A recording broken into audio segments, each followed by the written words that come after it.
Hey guys, என்னைக்காவது overlock பண்ண முடியல, அதுக்கான ஆப்ஷன் இல்லையே அப்படிங்கிற மாதிரி ஃபீல் பண்ணிட்டு இருக்கீங்க இல்லையா? அந்த மாதிரி ஃபீல் பண்ணுறீங்கன்னா இந்த ரீல் வந்து உங்களுக்கு தான். மறக்காமல் இந்த ரீலை சேவ் பண்ணி வச்சுக்கோங்க. டெஃபினட்டாக உங்களுக்கு ஹெல்ப்ஃபுல்லாக இருக்கும். ஓவர்லாக் மிஷின் இல்லைன்னா என்னங்க, நம்மக்கிட்ட போர்ட்டபிள் எலக்ட்ரானிக் மிஷின் இருந்தால் மட்டுமே போதுமானது. அதில் வந்து 2 ஆப்ஷன் வந்து கொடுத்துருப்பாங்க. ஒன்று வந்து செலக்டர், இன்னொன்று வந்து லென்த் அப்படின்னு கொடுத்துருப்பாங்க. இதில் நம்ம ஜிக்ஸாக் ஸ்டிச் மாதிரி நம்ம போடுறது தான் சிம்பிளி ஓவர்லாக் அப்படின்னு சொல்லுவோம்.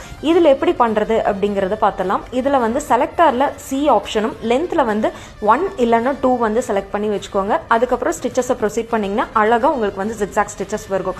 அதுக்கு முன்னாடி பிகினிங் அண்ட் எண்டில் மட்டும் டபுள்ஸ் லாங் ஸ்டிச்சை பியில் செலக்ட் பண்ணிவிட்டு ஸ்டிச்சஸ் மட்டும் கொடுத்துட்டு அதுக்கப்புறம் ஃபினிஷ் பண்ணி பாருங்களேன். சூப்பராக இருக்குங்க ஓவர்லாக் ஸ்டிச்சஸ். ட்ரை பண்ணி பாருங்கள்.